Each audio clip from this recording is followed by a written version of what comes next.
Number 1 is Witness Protection, Security, and Benefit Program. So, what is this? This is a program established under Republic Act number 6981. Always remember this one. The Witness Protection, Security, and Benefit Act, which seeks to encourage a person who has witnessed or has knowledge of the commission of a crime to testify before a court. So, sinadyan, halimbawa, kapag ikaw ay nagbigay ng yung statement na magpupukol dun sa suspect, magdidiin sa suspect, so, kinakailangan protektahan yung family mo, yung sarili mo, so, pwede kang mag-apply sa Witness Protection Program o Security and Benefit Act. So, or before investigating authority by protecting him from reprisals and from economic dislocation. For example, di ba? So kapag halimbawa nag-testify ka, naging witness ka sa isang kaso na nangyari. So takot ka dahil malakas yung kalaban. So pwede kang mag-seek ng witness protection program o kaya naman tulungan ka sa pang-araw-araw na pamumuhay mo, di ba? So economically speaking. Okay. Who can be admitted into the program? Sino-sino yung mga pwedeng mabigyan o pwedeng ma-admit, mabigyan, mag-apply ng Witness Protection, Security, and Benefit Program. So, number 1 is any person who has knowledge of or information on the commission of a crime and has testified or is testifying or is willing to testify. So, lahat ng tao na may nalalaman, it's either information lang, na sa isang krimen na nagawa, nangyari. So, nag-testify siya or nagtitestify, magtitestify pa lang, so pwede siyang mag-apply. Number 2 is witness in a congressional investigation. Halimbawa, yung pork barrel, yung malaking corruption. Let's say 10 billion ang ninakaw na pondo sa bayan. Upon the recommendation of the Legislative Committee where his testimony is needed and with the approval of the Senate President or the Speaker of the House of Representatives as the case may be. So yun yung mga problema, for example, na may ninakaw na budget, may mga tao na, may mga senator for example, representative na offender rather. So pwede mag-apply yung magte-testify. Okay, a witness who participated in the commission of a crime and who decides to be a state witness. Diba, kakita natin yan. So, halimbawa, kasali siya dun sa krimen, paggawa ng krimen, ngayon, nagbumaliktad siya, mangyayari ay magiging state witness siya. An accused who is discharged from an information or criminal complaint by the court in order that he may be a state witness. So, yung taong accused, so siya mismo, siya mismo yung magdidiin sa karamihan, mga kasama niya, so pwede siyang mag-apply. Di ba? Who are disqualified for admission into the program? So, sino-sino naman yung hindi po pwede, disqualified na mag-apply sa program na ito. So, an applicant will not be admitted into the program if, so ito, the offense in which his testimony will be used is not a grave felony. So, hindi grave felony, ibig sabihin, hindi siya halimbawa pumatay. Okay. Let us say, hindi sila nagnakaw ng ulimbat ng maraming pera. Di ba? His testimony cannot be so substantially corroborative in its material point. So, hindi naman ito yung kaniyang testimonies, hindi naman makakaresolve sa kaso. So, hindi siya po pwede. He or any member of his family within the second degree of consanguinity or affinity has not been threatened with death or bodily injury, or there is no likelihood that he will be killed, forced, intimidated, harassed, or corrupted to prevent him from testifying or testify falsely or evisively because or on account of his testimony. So, hanggat hindi siya nagkakaroon ng threat, let us say, death threat, bodily, hindi siya sinaktan, so hindi siya po pwede mag-apply. If the applicant is a law enforcement officer, even he will testify against other law enforcement officers. So kapag ang isang applicant ay law enforcement officer, let us say police siya, so magtestify siya sa kasama niya na police, the immediate members of the applicant may however be admitted into the program. So immediate members of the applicant may however be admitted into the program. So ang pwede lang na bigyan is yung mga kamag-anak niya, for example. Okay, what benefits may a witness under the program receive? So ano naman yung benefit na po pwede niyang ma-receive na makakatulong sa kanya. So, the benefits include the following: security protection and escort services. So, security protection, ibig sabihin, closely secured siya. If ever nadadalhin niya sa korte, sa hearing, sa Senate, and so on and so forth. And escort services, so, parati siyang safe against any intention of killing him or her. So, number 2 is immunity from criminal prosecution. So, immune siya, hindi siya pwedeng makasuhan and not be subjected to any penalty or forfeiture for any transaction. So, hindi siya bigyan ng penalty or ang kanyang halimbawa, yung kanyang mga bank account, kahit ano pa, hindi siya, so pwede siya magipag-usap kahit kanino man. Matter or thing concern his compiled testimony or books, documents, or writing produced.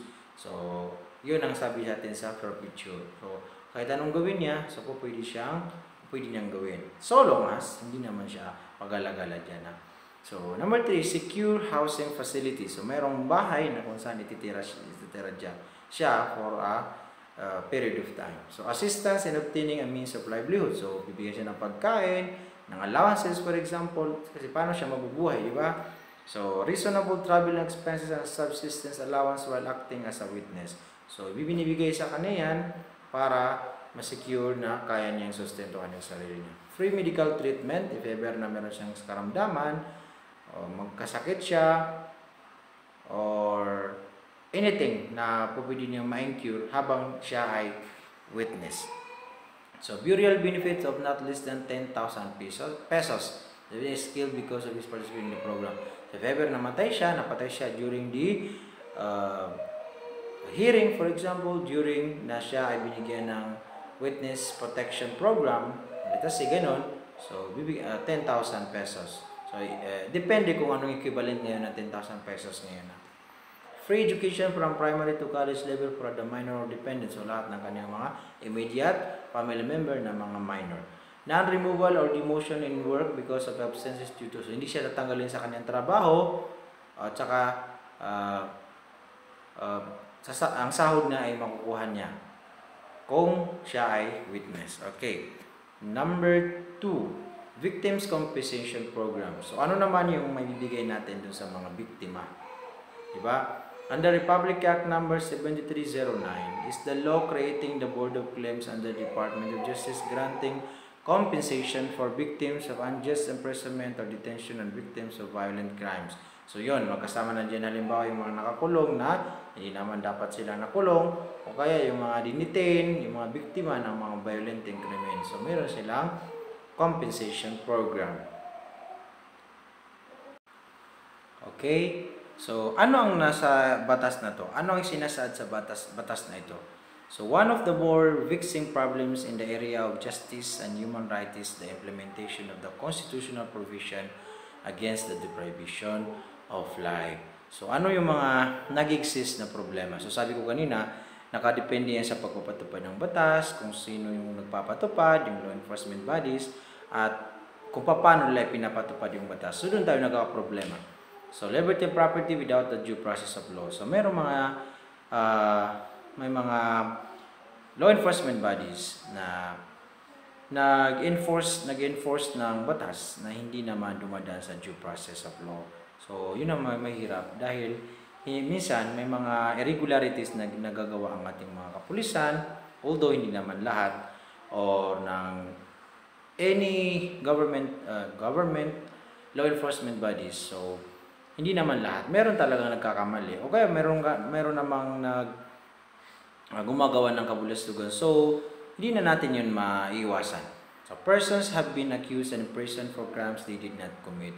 So, sabi natin kanina, so minsan, ang nibibigay lang ng ating presidente is magbigay siya ng pardon, magbigay siya ng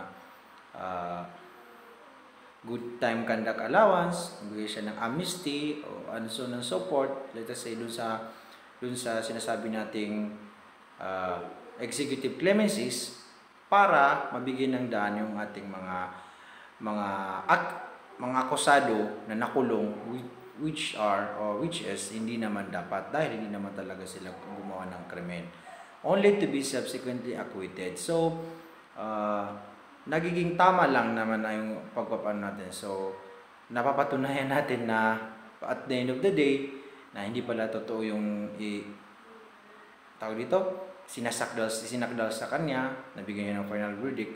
So, itong batas na ito is naglalayo na bigyan sila ng compensation dahil dun sa pagkakamali ng ating batas. Government and society have become notably indifferent to victims of crimes and criminal. So, minsan, di ba, mayroon tayong pagkakaiba ng tingin kapag sinabi natin biktima, so sila yung inapi. So, criminal, meron din tayo. Criminal, sila yung nang-api, sila yung dapat na magbigay ng punishment.